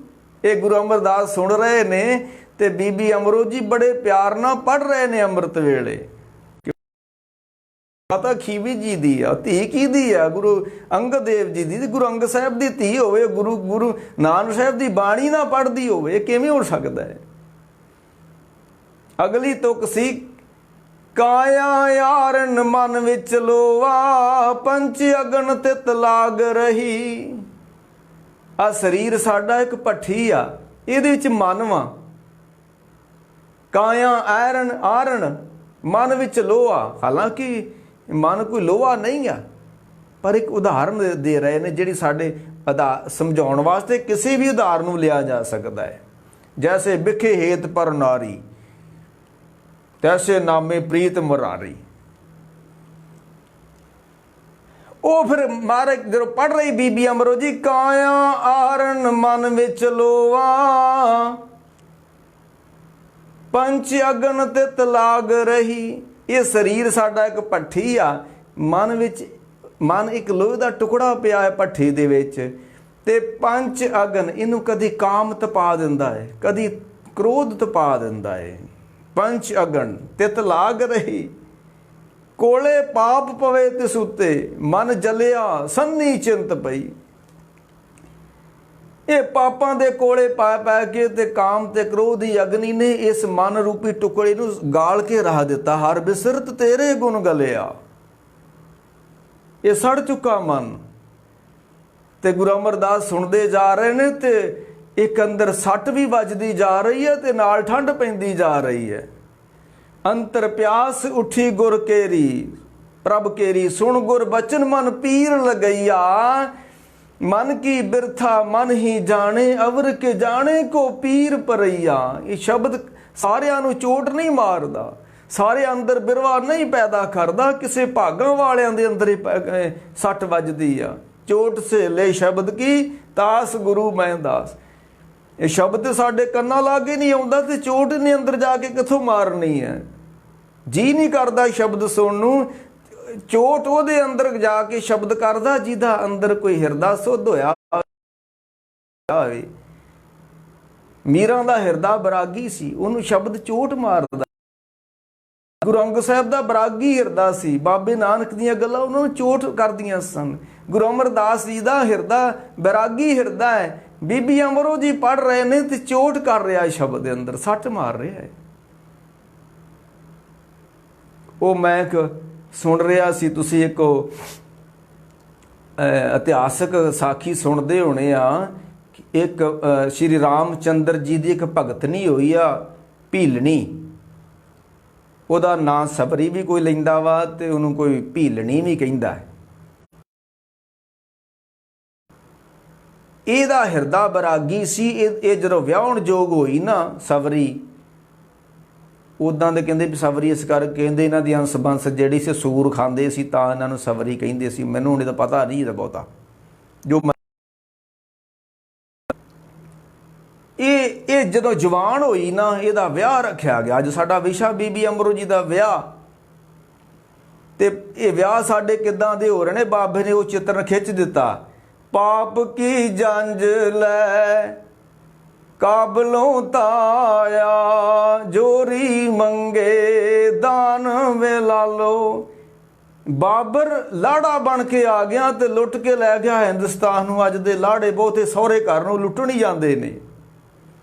पाप की जंज लै, जंज नूं कोई चंगा नहीं महाराज ने मन्निया। जंज का मतलब हुंदा जिथे बहुते लोग इकट्ठे होए होण ना, आवे किड्डी जंज खलोती है। बहुते लोकां नूं जंज कहिंदे ने। ਉਹ ਜਦੋਂ ਬੀਬੀ ਸਵਰੀ ਵਿਆਹੁਣ ਯੋਗ ਹੋਈ, ਵਿਆਹ ਰੱਖਿਆ ਗਿਆ ਤੇ ਘਰ ਦੇ ਵਿੱਚ ਬੱਕਰੇ ਤੇ ਭੇਡੂ ਖਰੀਦ ਲਿਆਂਦੇ ਵੀ ਵੱਡੇ ਹੋ ਜਾਣਗੇ ਤੇ ਇਹਨਾਂ ਨੂੰ ਵੱਢਾਂਗੇ ਵਿਆਹ ਵਾਲੇ ਦਿਨ। ਜੋ ਜਨੇਊ ਪਾਉਣਾ ਤਾਂ ਵੀ ਬੱਕਰਾ ਵੱਢੋ, ਜੇ ਧੀ ਨੂੰ ਤੋਰਨਾ ਤੇ ਤਾਂ ਵੀ ਕੋਈ ਬੱਕਰਾ ਰਿਨ ਖਾਇਆ ਸਭ ਕੋ ਆਖੇ ਪਾਏ। ਉਹ ਜਦੋਂ ਬੀਬੀ ਨੂੰ ਪਤਾ ਲੱਗਾ ਵੀ ਬੱਕਰੇ ਖਰੀਦ ਕੇ ਲਿਆਂਦੇ, ਭੇਡੂ ਖਰੀਦ ਲਿਆਂਦੇ, ਪੁੱਛਿਆ ਵੀ ਕਾਹਦੇ ਵਾਸਤੇ? ਤੇ ਮਾਂ ਨੇ ਆਖਿਆ ਤੇਰਾ ਵਿਆਹ ਵਾ 6 ਮਹੀਨਿਆਂ ਨੂੰ, ਤੇ ਅਸੀਂ ਕਿਹਾ ਵੀ ਪਹਿਲਾਂ ਭੇਡੂ ਵੀ ਪਾਲ ਲਈਏ, ਬੱਕਰੇ ਪਾ ਲਈਏ, ਉਸ ਦਿਨ ਵੱਢਾਂਗੇ ਇਹਨਾਂ ਨੂੰ। ਉਹਦਾ ਬਰਾਗੀ ਹਿਰਦਾ ਸੀ, ਕਹਿਣ ਲੱਗੇ ਮੇਰੇ ਵਿਆਹ ਉੱਤੇ ਤੁਸੀਂ ਜੀਵਾਂ ਨੂੰ ਤੜਫਾ ਤੜਫਾ ਕੇ ਮਾਰਨਾ, ਇਹ ਕੈਸਾ ਵਿਆਹ ਵਾ? ਇਹ ਕੋਈ ਵਿਆਹ ਵਾ? ਇਹਨਾਂ ਦੀਆਂ ਧੌਣਾ ਵੱਢੋਗੇ ਤੇ ਇਹਨਾਂ ਨੂੰ ਮਾਰੋਗੇ ਤੇ ਤੜਫਣਗੇ ਖਾ ਕੇ ਇਹਨਾਂ ਨੂੰ। ਕੋਈ ਬੱਕਰਾ ਰਿਨ ਖਾਇਆ ਸਭ ਕੋ ਆਖੇ ਪਾਏ, ਭਾਖਿਆ ਕਾ ਕੁੱਠਾ ਬੱਕਰਾ ਖਾਣਾ। ਉਹ ਬੀਬੀ ਨੂੰ ਜਦੋਂ ਸਵਰੀ ਨੂੰ ਪਤਾ ਲੱਗਾ ਵੀ ਮੇਰੇ ਵਿਆਹ ਦੇ ਵੱਢਣ ਵਾਸਤੇ ਨਾ ਬੱਕਰੇ ਤੇ ਭੇਡੂ ਲੈ ਆਂਦੇ, ਉਹ ਘਰ ਛੱਡ ਕੇ ਚਲ ਗਈ। ਉਹਨੇ ਵਿਆਹ ਨਹੀਂ ਕਰਾਇਆ। ਅੱਜ ਦੀਆਂ ਧੀਆਂ ਵਰਗੀ ਨਹੀਂ ਸੀ ਉਹ, ਵੀ ਬਾਪ ਦੀ ਪੱਗ ਨੂੰ ਦਾਗ ਲਾ ਕੇ ਤੁਰ ਗਈ ਸੀ।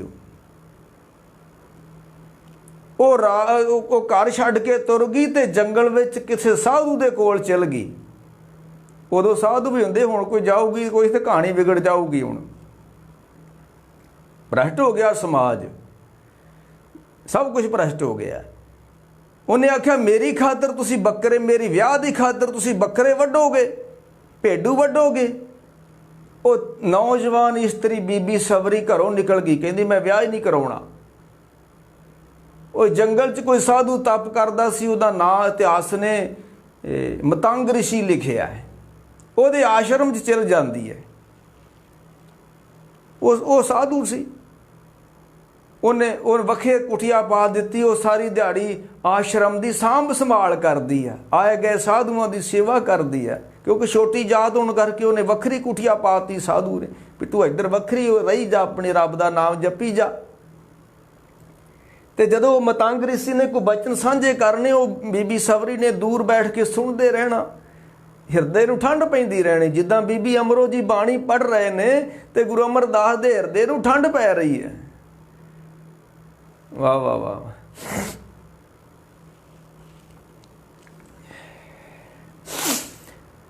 ਉਹ ਜਦੋਂ ਉਹ ਮਹਾਤਮਾ ਜਾਣ ਲੱਗੇ ਨਾ ਧਰਤੀ ਤੋਂ, ਬਜ਼ੁਰਗ ਸੀ, ਤੇ ਉਹ ਸਵਰੀ ਕਹਿੰਦੀ ਵੀ ਹੁਣ ਕਿੱਥੋਂ ਤੁਹਾਡੇ ਦਰਸ਼ਨ ਹੋਣਗੇ, ਤੁਹਾਡੀ ਬਚਨ ਕਿਵੇਂ ਸੁਣਿਆ ਕਰੂੰਗੀ ਹੁਣ ਮੈਂ? ਉਹ ਸਾਧੂ ਸੀ, ਕਹਿਣ ਲੱਗਾ ਬੀਬਾ ਰੱਬ ਰੱਬ ਕਰੀ ਜਾ, ਰੱਬ ਤੇਰੇ ਘਰ ਚੱਲ ਕੇ ਆ ਜਾਊਗਾ। ਮੁੜ ਕੇ ਸ਼੍ਰੀ ਰਾਮ ਚੰਦਰ ਜੀ ਮੁੜ ਕੇ ਉਹ ਬੀਬੀ ਭੀਲੇਣੀ ਨੂੰ ਮਿਲਣ ਗਏ, ਜਿਹਦੇ ਜੂਠੇ ਬੇਰ ਖਾਧੇ ਸੀ ਸ਼੍ਰੀ ਰਾਮ ਜੀ ਨੇ। ਉਹਦੇ ਵਿਆਹ ਦੇ ਬੱਕਰੇ ਵੱਢਣ ਲੱਗੇ, ਉਹ ਘਰੋਂ ਚਲ ਗਈ। ਕਹਿੰਦੀ ਮੈਂ ਵਿਆਹ ਨਹੀਂ ਕਰਾਉਣਾ, ਮੇਰੀ ਖਾਤਰ ਬੱਕਰਿਆਂ ਨੂੰ ਵੱਢਣ ਲੱਗੇ ਹੋ ਤੁਸੀਂ। ਉਹਨੇ ਬੰਦਗੀ ਕੀਤੀ। ਫਿਰ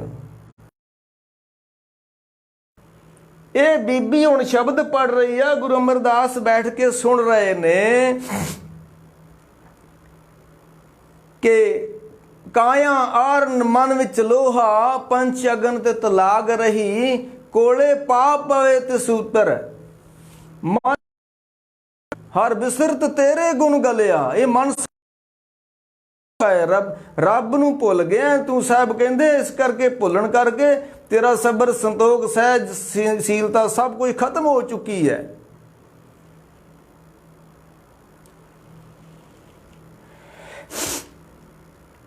ਹਾਂ, ਜਦੋਂ ਇਹ ਸ਼ਬਦ ਮੁੜ ਕੇ ਆਖਰੀ ਉਹਨੇ ਤੁਕ ਪੜੀ ਬੀਬੀ ਅਮਰੋ ਜੀ ਨੇ, ਕਾਇਆ ਆਰਨ ਮਨ ਵਿੱਚ ਲੋਹਾ, ਪੰਚ ਅਗਲ ਤੇ ਤਲਾਗ ਰਹੀ, ਕੋਲੇ ਪਾ ਪਵੇ ਤੇ ਸੁੱਤੇ ਮਨ ਜਲਿਆ, ਸੰਨੀ ਚਿੰਤ ਪਈ। ਇਹ ਸੜ ਚੁੱਕਾ ਹੈ। ਤੇ ਜਦੋਂ ਆਖਰੀ ਤੁਕ ਪੜੀ ਨਾ ਬੀਬੀ ਅਮਰੋ ਜੀ ਨੇ, ਪਿਆ ਮਨੂਰ ਕੰਚਨ ਫਿਰ ਹੋਵੇ, ਇਹ ਸੜ ਚੁੱਕਾ ਹੈ, ਇਹ ਮਨ ਗਲ ਚੁੱਕਾ ਹੈ, ਇਹ ਖਤਮ ਹੋ ਚੁੱਕਾ ਹੈ। ਅੰਦਰ ਮਨੁੱਖ ਦਾ ਸਬਰ, ਸਹਿਜ, ਸੰਤੋਖ, ਧੀਰ ਸਭ ਖਤਮ ਹੋ ਗਈ। ਸੱਸੇ ਸੰਜਮ ਗਇਓ ਮੂੜੇ, ਇੱਕ ਦਾਨ ਕੁਦ ਕੁਥਾਏ ਲਿਆ। ਤੂੰ ਧੀ ਦੇ ਪੈਸੇ ਖਾ ਲੇ, ਫੇਰੇ ਕਰਾਉਣ ਕਰ ਲੱਗਿਆ, ਤੂੰ ਪੈਸੇ ਦਿਲੇ, ਲਾਵਾਂ ਫੇਰੇ ਕਰਾਉਣ ਲਿਆ, ਤੇਰਾ ਜਨਮ ਖਤਮ, ਭ੍ਰਿਸ਼ਟ ਹੋ ਗਿਆ ਹੈ। ਪਿਆ ਮਨੂਰ ਕੰਚਨ ਫਿਰ ਹੋਵੇ। ਉਹ ਜਦੋਂ ਗੁਰੂ ਅਮਰਦਾਸ ਨੇ ਸੁਣਿਆ ਨਾ, ਪਹਿਲੋਂ ਕਹਿਣ ਲੱਗੇ ਪਿਆ ਗਲ ਚੁੱਕਾ ਹੈ, ਪਰ ਗਲਿਆ ਸੜਿਆ ਫੇਰ ਕੰਚਨ ਹੋ ਸਕਦਾ ਹੈ। ਉਹ ਕਿਸ ਤਰ੍ਹਾਂ? ਜਿਹੜਾ ਗਲ ਹੀ ਗਿਆ, ਸੜ ਹੀ ਗਿਆ, ਉਹ ਕਿਵੇਂ ਸੋਹਣਾ ਹੋ ਸਕਦਾ ਹੈ, ਸੁੱਧ ਹੋ ਸਕਦਾ ਹੈ ਮਨ? ਪਿਆ ਮਨੂਰ ਕੰਚਨ ਫਿਰ ਹੋਵੇ, ਜੇ ਗੁਰ ਮਿਲੇ ਤਨੇਹਾ। ਉਹ ਗੁਰੂ ਮਿਲੇ ਜਿਦ ਕੋ ਅੰਮ੍ਰਿਤ ਦਾ ਖਜ਼ਾਨਾ ਵਾ, ਜਿਦ ਕੋ ਨਾਮ ਦਾ ਖਜ਼ਾਨਾ ਵਾ, ਜਿਦ ਕੋ ਬਾਣੀ ਹੈ, ਉਹ ਗੁਰੂ ਮਿਲੇ। ਅੱਜ ਕੱਲ੍ਹ ਤੇ ਗੁਰੂ ਜਾਇਦਾਦਾਂ ਬਣਾਉਣ ਲੱਗ ਪਏ, ਇੱਥੋਂ ਤੱਕ ਕਿ ਇਹਨਾਂ ਨੇ ਤੇ ਦਰਿਆ ਵੀ ਪੂਰ ਕੇ ਦਰਿਆਵਾਂ ਦੇ ਰਾਹ ਬੰਦ ਕਰ ਦਿੱਤੇ। ਇਹ ਕਿਹੜੇ ਗੁਰੂ ਨੇ? ਇਹ ਗੁਰੂਆਂ ਦਾ ਕੰਮ ਨਹੀਂ ਸੀ ਦਰਿਆ ਵੀ ਪੂਰ ਕੇ ਜ਼ਮੀਨਾਂ ਬਣਾ ਲਓ ਤੁਸੀਂ। ਗੁਰੂ ਦਾ ਕੰਮ ਸੀ ਗਲੇ ਸੜੇ ਕਰ ਦੇਣਾ। ਪਿਆ ਮਨੂਰ ਕੰਚਨ ਫਿਰ ਹੋਵੇ, ਜੇ ਗੁਰ ਮਿਲੇ ਤਨੇਹਾ। ਉਹ ਗੁਰੂ ਮਿਲੇ। ਗੁਰੂ ਤਾਂ ਬਥੇਰੇ ਨੇ, ਹੁਣ ਵੀ ਬਥੇਰੇ ਨੇ, ਉਦੋਂ ਵੀ ਬਥੇਰੇ ਸਨ। ਗੁਰੂ ਅਮਰਦਾਸ ਦੀ ਸਾਰੀ ਜ਼ਿੰਦਗੀ ਕਰਮ ਕਾਂਡ ਕਰਦਿਆਂ ਲੰਘ ਗਈ, ਕੋਈ ਗੱਲ ਤਾਂ ਬਣੀ ਨਹੀਂ, ਕਿਉਂਕਿ ਗੁਰੂ ਨਹੀਂ ਮਿਲਿਆ ਜਿਹੜਾ ਇਹ ਗਲੇ ਸੜੇ ਮਨ ਨੂੰ ਸੁੱਧ ਕਰ ਦੇਵੇ। ਹਾਂ, ਪਿਆ ਮਨੂਰ ਕੰਚਨ ਫਿਰ ਹੋਵੇ, ਜੇ ਗੁਰ ਮਿਲੇ ਤਨੇਹਾ। ਤੇ ਕੀ ਕਰਦਾ ਗੁਰੂ ਕਹਿੰਦਾ, ਨਦੀਨ ਕਾਢਿਆ ਝੋਨੇ ਚੋਂ। ਜਿੱਦਾਂ ਸਾਡੇ ਸਾਖੀਕਾਰ ਸਾਖੀਆਂ ਸੁਣਾਉਂਦੇ ਨੇ, ਕਰਤਾਰਪੁਰਾ ਬਾਬੇ ਨੂੰ ਨਦੀਨ ਕੱਢਣ ਲਾ ਦਿੱਤਾ, ਪੱਠੇ ਵੱਢਣ ਲਾ ਦਿੱਤਾ। ਇਹ ਕੰਮ ਗੁਰੂਆਂ ਦੇ ਨਹੀਂ ਹੈ, ਨਦੀਨ ਕੱਢਣੇ, ਪੱਠੇ ਵੱਢਣੇ। ਏਕ ਨਾਮ ਅੰਮ੍ਰਿਤਿਓ ਦੇਵੇ। ਉਹਦੇ ਕੋਲ ਇੱਕ ਚੀਜ਼ ਹੁੰਦੀ ਆ, ਇੱਕ ਚੀਜ਼ ਮੁਝੇ ਦੇ ਅਵਰ ਜ਼ਹਿਰ ਚੀਜ਼ ਨਾ ਪਾਇਆ। ਪ੍ਰਾਪ ਖਾਮ ਕੂਜੇ ਹਿਕਮਤ, ਮਨ ਕਮੀਨ ਕੰਮ ਤਰੀਨ, ਤੂੰ ਦਰਿਆਓ ਖੁਦਾਇਆ। ਇਹ ਮਨ ਗਲ ਚੁੱਕਾ ਹੈ, ਜ਼ਹਿਰ ਹੋ ਚੁੱਕਾ ਹੈ, ਸੜ ਚੁੱਕਾ ਹੈ। ਮਨ ਕਮੀਨ ਕੰਮ ਤਰੀਨ, ਇਹ ਕਮੀਣਾ ਫੇ ਖੁਦਾ ਬਣ ਸਕਦਾ ਹੈ। ਮਨ ਕਮੀਨ ਕੰਮ ਤਰੀਨ, ਤੂੰ ਦਰਿਆਓ ਖੁਦਾਇਆ। ਉਹ ਕਿਸ ਤਰ੍ਹਾਂ? एक चीज मुझे दे, एक चीज मुझे दे, अवर जहर चीज ना पाया। होर तो सारा कुछ जहर वा, एक रब दा नाम ही अमृत वा, होर कोई नहीं है। अमृत नाम परमेश्वर तेरा, जो सिमरे सो जीवे। तुदबाज कूड़ो कूड़ कूड़ कूड़े नेहो लगा विसरिया करतार, तुदबाज कूड़ो कूड़। ओ फिर बीबी अमरो जी पढ़ रही ने कि एक नाम अमृतियो देवे। वो जदों गुरु मिल जाता ना, फिर वो अमृत दे दिंदा है। वो शब्द वाला अमृत, वो नाम वाला अमृत, वो अंदरला अमृत। नाम निधि अमृत प्रभ का नाम, देही में इसका विश्राम। ये बाहरी अमृत साड़ी जे कह लो पीस दाखला फीस ही आ। अमृत तो अंदरों ही मिलना। नानक अमृत एक है, दूजा अमृत ना ही। नानक अमृत मने माए, पाइए गुर प्रसाद। तिन ही पीता रंग सो, जिनको लिखिया याद। जदों अंदर इस गले सड़े उत्ते अमृत की वर्खा होएगी ना, अंदर खूटा अमृत भरिया, ये जिहड़ा गल चुका है, साडा मन सड़ चुका है, ਇਹਦੇ ਉੱਤੇ ਜਦੋਂ ਅੰਦਰੋਂ ਨਾਮ ਦੁਆਰਾ ਵਰਖਾ ਹੋਏਗੀ, ਨਾਮ ਦੀ ਸ਼ਬਦ ਦੁਆਰਾ, ਇਹ ਐ ਫਿਰ ਸੁੱਧ ਹੋ ਜਾਏਗਾ। ਭਇਆ ਮਨੂਰ ਕੰਚਨ ਫਿਰ ਹੋਵੇ, ਇਹ ਸੋਹਣਾ ਹੋ ਜਾਊਗਾ। ਜੇ ਗੁਰ ਮਿਲੇ ਤਨੇਹਾ, ਏਕ ਨਾਮ ਅੰਮ੍ਰਿਤ ਉਹ ਦੇਵੈ। ਤੇ ਜਿੱਦਣ ਉਹ ਦੇ ਦਿੰਦਾ ਨਾ ਨਾਮ, ਹੁੰਦਾ ਕੀ ਆ, ਤਉ ਨਾਨਕ ਤ੍ਰਿਸ਼ਟ ਦੇਹਾ। ਜਦੋਂ ਉਹ ਨਾਮ ਦੇ ਦਿੰਦਾ ਨਾ ਗੁਰੂ, ਇਹ ਸਰੀਰ ਫਿਰ ਵਿਕਾਰਾਂ ਵਾਲੇ ਪਾਸੇ ਤੋਂ ਹਟ ਜਾਂਦਾ, ਟਿਕ ਜਾਂਦਾ ਹੈ। ਉਹਦਾ ਸਰੀਰ ਵੀ ਟਿਕਿਆ ਆਊਗਾ। ਜਿਹਦਾ ਮਨ ਟਿਕਦਾ ਨਾ, ਸਰੀਰ ਉਸੇ ਦਾ ਟਿਕਦਾ। ਜਿਹੜਾ ਸਰੀਰ ਕਰਕੇ ਮਨ ਭੱਜ ਰਿਹਾ ਹੈ, ਜਿੱਦਣ ਇਹ ਨਾ ਭੱਜਾ ਮਨ, ਸਰੀਰ ਵੀ ਨਹੀਂ ਭੱਜੇਗਾ। ਵੇਖੋ ਹੁਣ ਰੇਲ ਗੱਡੀ ਦੇ ਅੱਗੇ ਇੰਜਣ ਹੁੰਦਾ, ਉਹ ਇੰਜਣ ਭੱਜਦਾ ਤੇ ਫਿਰ ਹੀ ਗੱਡੀ ਭੱਜਦੀ ਆ ਨਾ। ਤੇ ਇੰਜਣ ਰੋਕ ਦਿੰਦਾ ਡਰਾਈਵਰ, ਤੇ ਸਾਰੇ ਪਿਛਲੇ 12-13 ਡੱਬੇ, ਵੱਧ ਵੀ ਹੁੰਦੇ, 15-16 ਵੀ ਹੁੰਦੇ, ਉਹ ਸਾਰੇ ਡੱਬੇ ਰੁਕ ਜਾਂਦੇ ਪਿੱਛੇ। ਕਿਉਂ? ਇੰਜਣ ਰੁਕ ਗਿਆ। ਜਿੱਦਣ ਮਨ ਹੀ ਰੁਕ ਗਿਆ ਨਾ, ਤੇ ਉਹਦੇ ਨਾਲ ਸਰੀਰਕ ਵੀ ਦੌੜ ਭੱਜ ਜਿਹੜੀ ਲੱਗੀ ਹੋਈ ਹੈ ਨਾ ਮਨੁੱਖ ਨੂੰ, ਕੋਈ ਜਹਾਜ਼ 'ਤੇ ਚੜ੍ਹੀ ਜਾਂਦਾ, ਕੋਈ ਟ੍ਰੇਨਾਂ ਨੂੰ ਭੱਜੀ ਜਾਂਦਾ, ਕੋਈ ਪਲੇਨਾਂ 'ਚ ਭੱਜ ਕੇ ਜਾਣ ਰਿਹਾ, ਕੋਈ ਬੱਸਾਂ 'ਤੇ ਭੱਜੀ ਜਾ ਰਿਹਾ। ਚਲੋ ਹੁਣ ਰੱਬ ਨੇ ਤਾਂ ਉੱਦਾਂ ਲਾਕ ਲਾ ਦਿੱਤਾ, ਰੱਬ ਖੈਰ ਹੀ ਕਰੇ। ਤੋ ਨਾਨਕ ਤ੍ਰਿਸ਼ਟ ਦੇਹਾ, ਇਹ ਦੇਹ ਵੀ ਜਿਹੜੀ ਨਾ ਰੁਕ ਜਾਂਦੀ, ਟਿਕ ਜਾਂਦੀ ਜਦੋਂ ਮਨ ਟਿਕ ਜਾਂਦਾ। ਇਹ ਸ਼ਬਦ ਸੁਣਿਆ ਬੀਬੀ ਅਮਰੋ ਜੀ ਦੇ ਕੋਲੋਂ, ਦਿਨ ਚੜ੍ਹਿਆ ਤੇ ਸਹੁਰਾ ਸੀ, ਸਹੁਰਾ ਜੀ ਲੱਗਦੇ ਸਨ, ਚਾਚਾ ਸਹੁਰਾ ਲੱਗਦੇ ਸਨ। ਕਹਿਣ ਲੱਗੇ, ਧੀਏ ਅੱਜ ਦੇ ਸ਼ਬਦ ਨੇ ਮੇਰਾ ਅੰਦਰ ਹਿਲਾ ਕੇ ਰੱਖ ਦਿੱਤਾ ਹੈ। ਸ਼ਬਦ ਤੂੰ ਅੱਗੇ ਵੀ ਪੜ੍ਹਦੀ ਸਾਂ, ਪਰ ਅੱਜ ਜਿਹੜਾ ਤੁਸੀਂ ਸ਼ਬਦ ਪੜ੍ਹਿਆ ਨਾ, ਮੇਰਾ ਅੰਦਰ ਹਿੱਲ ਗਿਆ ਹੈ। ਤੇ ਮੈਨੂੰ, ਮੇਰੇ ਨਾਲ ਚੱਲ, ਮੈਨੂੰ ਖਡੂਰ ਸਾਹਿਬ ਲੈ ਚੱਲ। ਅੱਜ ਦੀਆਂ ਧੀਆਂ ਵਰਗੀਆਂ ਉਹ ਧੀਆਂ ਨਹੀਂ ਸਨ ਹੁੰਦੀਆਂ। ਤੇ ਪਤਾ ਜਦੋਂ ਗੁਰੂ ਅਮਰਦਾਸ ਨੇ ਆਖਿਆ ਨਾ ਵੀ ਮੈਨੂੰ ਖਡੂਰ ਸਾਹਿਬ ਲੈ ਚਲਾ ਆਪਣੇ ਪਿਤਾ ਜੀ ਕੋਲ, ਤੇ ਪਤਾ ਉਸ ਬੀਬੀ ਅਮਰੋ ਜੀ ਨੇ ਕੀ ਆਖਿਆ, ਮੋਰ ਪਿਤਾ ਮੋਏ ਆਗਿਆ ਕੀਨੀ ਦੀਨੀ, ਮੋਰ ਪਿਤਾ ਮੋਏ ਆਗਿਆ ਦੀਨੀ। ਮੇਰੇ ਪਿਤਾ ਨੇ ਮੈਨੂੰ ਹੁਕਮ ਕੀਤਾ ਹੋਇਆ। ਇਹ ਧੀਆਂ ਨੂੰ ਕਦੀ ਡਰ ਹੁੰਦਾ ਸੀ ਪਿਓ ਦਾ, ਇਹ ਕਦੀ ਬਾਪ ਕੋਲੋਂ ਡਰਦੀਆਂ ਸੀ, ਤੇ ਡਰ ਨਾਲ ਹੀ ਬਾਪ ਦੀ ਪੱਗ ਬਚੀ ਰਹਿੰਦੀ ਹੁੰਦੀ ਸੀ, ਦਾਗ ਨਹੀਂ ਸੀ ਲੱਗਦੇ। ਹੁਣ ਡਰਦੀਆਂ ਨਹੀਂ ਆ, ਤਾਂ ਬਾਪ ਦੀ ਪੱਗ ਨੂੰ ਇਹ ਦਾਗ ਲਾਉਂਦੀਆਂ ਨੇ। ਸਾਰੀਆਂ ਨਹੀਂ, ਕੋਈ ਹੈ ਵੀ ਨੇ, ਸਾਰਿਆਂ ਨੂੰ ਨਹੀਂ ਕਿਹਾ ਜਾ ਸਕਦਾ। ਮੋਰ ਪਿਤ ਆਗਿਆ ਮੋਹਿ ਦੀਨੀ, ਆਗਿਆ ਕੀਨੀ, ਮੇਰੇ ਪਿਤਾ ਨੇ ਮੈਨੂੰ ਇੱਕ ਹੁਕਮ ਦਿੱਤਾ ਹੋਇਆ ਵਾ। ਗੁਰੂ ਅਮਰਦਾਸ ਸਾਡੇ ਪਿਤਾ ਦਾ ਬਿਨਾ ਸੱਦੇ ਤੇ ਨਹੀਂ ਆਵਣ ਕੀਨੀ। ਜਿੰਨਾ ਚਿਰ ਧੀਏ ਅਸੀਂ ਸੱਦੀਏ ਨਾ, ਤੈਨੂੰ ਲੈਣ ਨਾ ਜਾਈਏ, ਤੂੰ ਪੇਕੇ ਘਰ ਨਹੀਂ ਆਉਣਾ। ਇਹ ਜਦੋਂ ਪੁਰਾਣੇ ਸਮੇਂ 'ਚ ਬਾਬਲ ਆਪਣੀ ਧੀ ਨੂੰ ਤੋਰਦਾ ਸੀ ਨਾ, ਉਦੋਂ ਇੱਕ ਹਦਾਇਤ ਕਰਦਾ ਹੁੰਦਾ ਸੀ ਆਪਣੀ ਧੀ ਨੂੰ ਕਿ ਧੀਏ ਤੂੰ ਆਪਣੇ ਅਸਲੀ ਘਰ 'ਚ ਚੱਲੀ ਆ, ਇਹ ਤੇਰਾ ਘਰ ਨਹੀਂ ਸੀ। ਜੇ ਤੇਰਾ ਘਰ ਹੁੰਦਾ ਤਾਂ ਮੈਂ ਤੈਨੂੰ ਆਪਣੇ ਇੱਥੇ ਰੱਖ ਲੈਂਦਾ, ਮੈਂ ਤੇਰਾ ਬਾਪ ਵਾਂ, ਤੇ ਮੈਂ ਤੈਨੂੰ ਇਸ ਘਰ ਵਿੱਚ ਨਹੀਂ ਸਕਦਾ। ਕਿਉਂ? ਇਹ ਤੇਰਾ ਘਰ ਨਹੀਂ ਹੈ।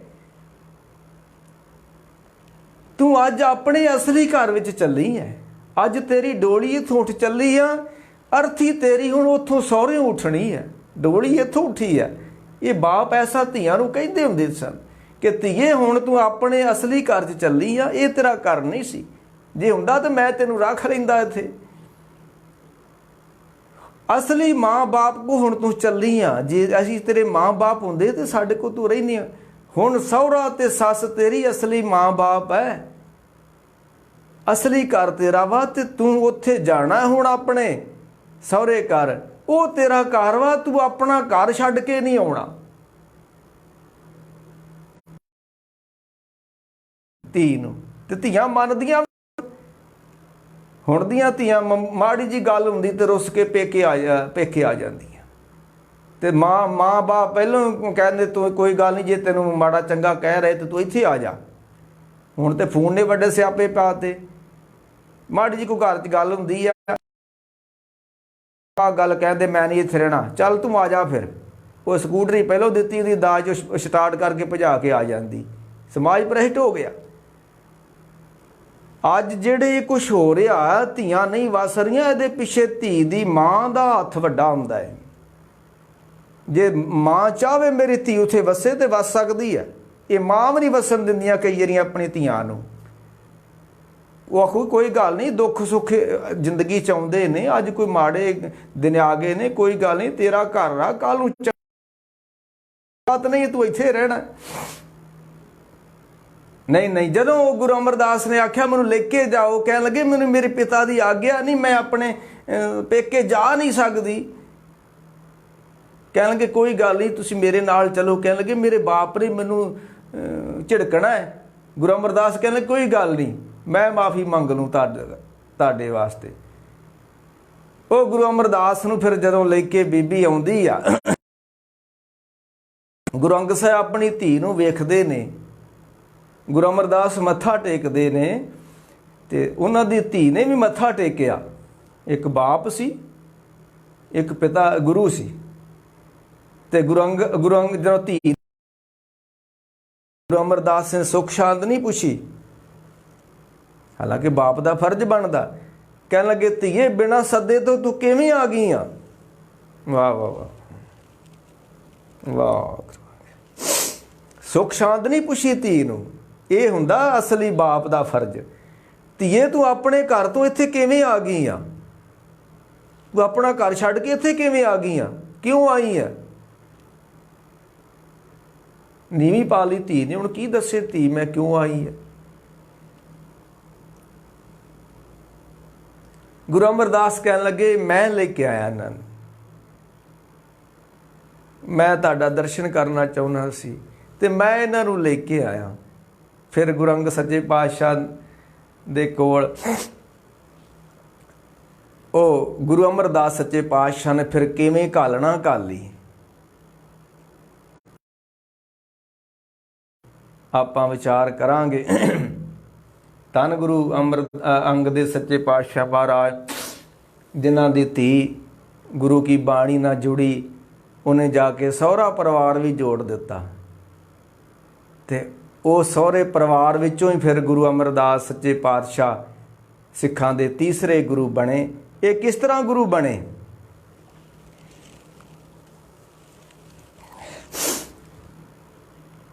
गुरु अंगद साहब एक भाई जोध की संगत करके कित्थों दे कित्थे पहुँच गए। इस तरह ही गुरु अमरदास एक जिहड़ी गुरु अंगद साहब की धी सी बीबी अमरो जी, वो गुरबाणी नाल जुड़े। गुरु अंगद साहब की शरण विच आउंदे ने, उन्हां दे चाचा सहुरा जी फिर किवें घालना घालदे ने ते किवें ये आने वाले समय सच्चे पातशाह कृपा करन, रहमतां बख्शां करन। भाई बड़ियां बेअंत पुलां होईयां, कुछ थोड़े दो जोश विच गल्लां कहियां गईयां। भाई ना, अज दे जिहड़े विचार सी उहदा रिजल्ट ये है भी लावां फेरे दे बाणी कहंदी पैसे ना लो रागियो तुसीं। हाँ, खुशी दे तौर ते कोई बाप 1000 दे 1500 दे 2000 दे नाम ही देवे, पर लावां फेरे दे पैसे नहीं लैणे। जे लैंदे हो तुसीं ते गुरु अमरदास दा बचन याद करियो गुरबाणी दा, साई पुत्री जजमान की सा तेरी, एत धन खादे तेरा जन्म गया। तुम्हारा कृपा करन सच्चे पातशाह, लोभ लै रत नीजर बाजे, काया डूबे केसवा संसार समुंदे, तार गोबिंदे तार ले बा बीठला। अज गरीब सिखां नूं भी गुरुद्वारिਆਂ ਵਿੱਚੋਂ लावें फेरे तां ही कर दिंदे ने। पहलों उन्होंने फीसां रखियां होईयां ने, फिर पैंदे लोकी बाबियां को चल गए ने। बाबियां को नहीं जाना, और तुहाडे को आण के की करना है।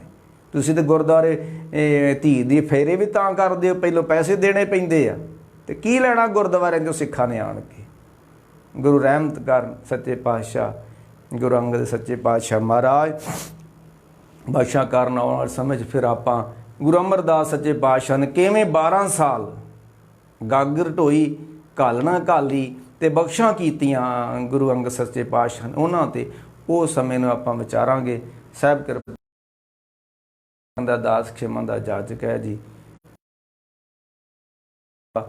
वाहिगुरू जी की फतेह।